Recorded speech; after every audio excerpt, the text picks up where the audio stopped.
آپ کی پارٹی کی جو سوشل میڈیا کی اسٹرینتھ ہے اس کے تو ظاہر ہے سبھی اس سے واقف ہیں، لیکن وہ ہمیں یعنی سیاسی میدان میں تو متحرک نظر آتا ہے، لیکن انتہا پسندی کے خلاف، ایک مجموعی انتہا پسندی کے خلاف جو یعنی جس کو ڈیجیٹل ٹیررزم بھی کہا جاتا ہے، اقلیتوں کے حوالے سے جو مطلب یہاں پہ پرابلمز آتی ہیں، آپ کا سوشل میڈیا ان ایشوز کو ایڈریس نہیں کرتا، اس کی کیا وجہ ہے؟ دیکھیں انیک بھائی، میں ایک عام آدمی کو ریپریزنٹ کرتا ہوں اور بڑے ہی ایک گنجان آبادی کے حلقے سے منتخب اسمبلی کا رکن ہوں۔ میں آپ کو ایک چیز کی وضاحت کر دوں،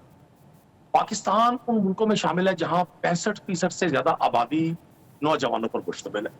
اور پاکستان کا نوجوان دنیا کے کسی بھی نوجوان سے زیادہ انٹیلیجنٹ اور پاکستان کے حوالے سے زیادہ کنسرن، اور یہ سب لوگ کوئی تحریک انصاف کے فالوور نہیں ہے۔ ہاں، میجارٹی نوجوانوں کی اپنی امیدوں کا مرکز عمران خان کو سمجھتی ہے، تحریک انصاف کو سمجھتی ہے، اور میجارٹی نوجوانوں کی پاکستان کے سارے مسائل کا ذمہ دار ان حکمرانوں کو سمجھتی ہے جو 40 سال سے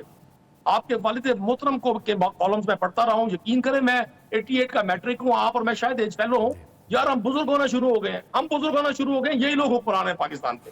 نہ انیک ناجی کی باری آئے گی اور نہ ندیم قریشی کی باری آئے گی۔ یہ 4-5 خاندان جو اس ملک کی پولیٹیکل ایلیٹ ہے نا،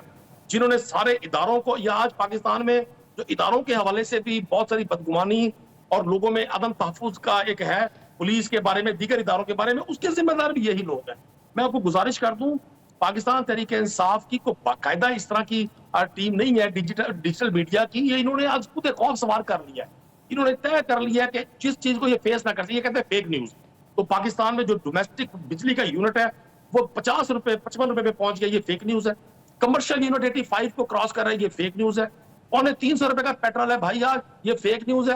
پاکستان کے عام آدمی پر سینکڑوں ٹیکسز ہیں، پروونشل، ڈسٹرکٹ، فیڈرل ٹیکسز، یہ فیک نیوز ہے۔ آپ کس کو سمجھتے ہیں فیک نیوز؟ اگر پاکستان کے لوگوں کو یہ پتہ چل گیا، اور میں کل سے دیکھ رہا ہوں انیک بھائی، میں بڑا حیران ہوں۔ اب اگر بات آ گئی ہے نا ارشد ندیم کے میڈل تک،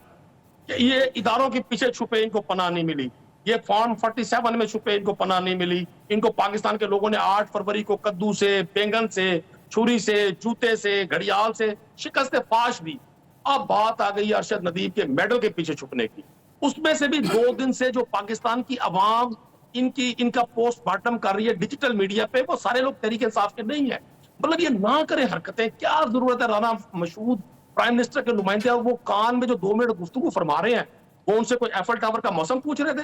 یا وہ ان سے یہ پوچھ رہے تھے بھائی جو آپ کو انعامی رقم ملی ہے اس کا ہم نے کیا کرنا ہے؟ یہ اپنا تمسخر خود اڑاتے ہیں۔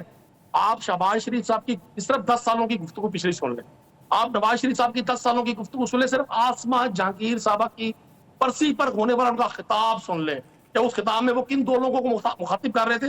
اور آج کیپٹن صفدر کیا کہہ رہے ہیں کہ وہ کن سے ملا کرتے تھے چھپ چھپ کے۔ تو یہ مقافات عمل ہے۔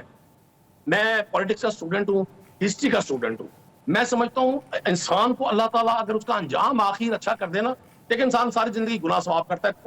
کوئی دودھ کا دھلا نہیں ہے، ہم سب ہیومنز ہیں، بشری غلطیاں ہم سب کرتے ہیں، لیکن بعض لوگوں کو اللہ تعالیٰ ان کا انجام اچھا کر کے ان کو دنیا میں یہ تحفہ دیتا ہے کہ یہ اینڈ از ویل ہو گیا کسی شخص کا۔ یہ وہ پاکستان کی پولیٹیکل ایلیٹ ہے اس وقت، جو طبی عمروں میں بھی 75 اور 80 کے درمیان کے لوگ ہیں، لیکن جو آج پاکستان کا نوجوان ان سے بدگمان ہو گیا ہے، یہ جو مرضی ٹول استعمال کر رہے ہیں۔ اب یہ 2 دن سے میں دیکھ رہا ہوں کہ انہوں نے ارشد ندیم کے میڈل کو، ان کا بس نہیں چل رہا، یہ کہہ دیں کہ یہ جیولن تھرو ارشد ندیم نے نہیں پھینکا تھا، ان کے روپ میں شہباز شریف صاحب تھے، یہ مریم نواز صاحب تھی جنہوں نے بھی ان کی کوچنگ کی ہے، یہ نواز شریف صاحب نے جنہوں نے رات ان کو کوئی پیر کا کوئی وہ تعویذ بتایا پڑھنے کا۔ تو حیرانی کی بات یہ ہے کہ یہ سچ کو جب جھوٹ میں بدلنے کی کوشش کریں گے، یہ اس وقت ممکن تھا جب لوگ نوائے وقت پڑھتے تھے، صرف جنگ پڑھتے تھے، امیم روز پڑھتے تھے۔ بھائی اب ہر شخص کے ہاتھ میں یہ جو میڈیا ہے نا، ابھی کسی کو بتانے کی ضرورت نہیں ہے ہو ذریعہ ناجی، لوگ نذیر ناجی صاحب کو، عباس اختر صاحب کو اور ان سب لوگوں کو جانتے ہیں، اور ان کے ساتھ آپ لوگوں کو جوڑ کر دیکھتے ہیں تو ہر شخص کے پاس سورس آف انفارمیشن ہے۔ تو میں اپنے بھائی سے درخواست کروں گا، آپ جن کی ترجمانی کر رہے ہیں، خدا رہا ان کو عرض کریں کہ پاکستان اب 2024 میں ہے، یہ جو 1992 کے لوگ نہیں ہیں کہ آپ بے نظیر کو مجھے بڑی حیرت ہوئی ہے کہ کان میں کی جانے والی بات بھی پھر کہتے ہیں جی فیک نیوز کچھ نہیں ہے۔ باقی جو معاملات اچھا ارشد نظیر کو بلا کے حلف لے رہے ہیں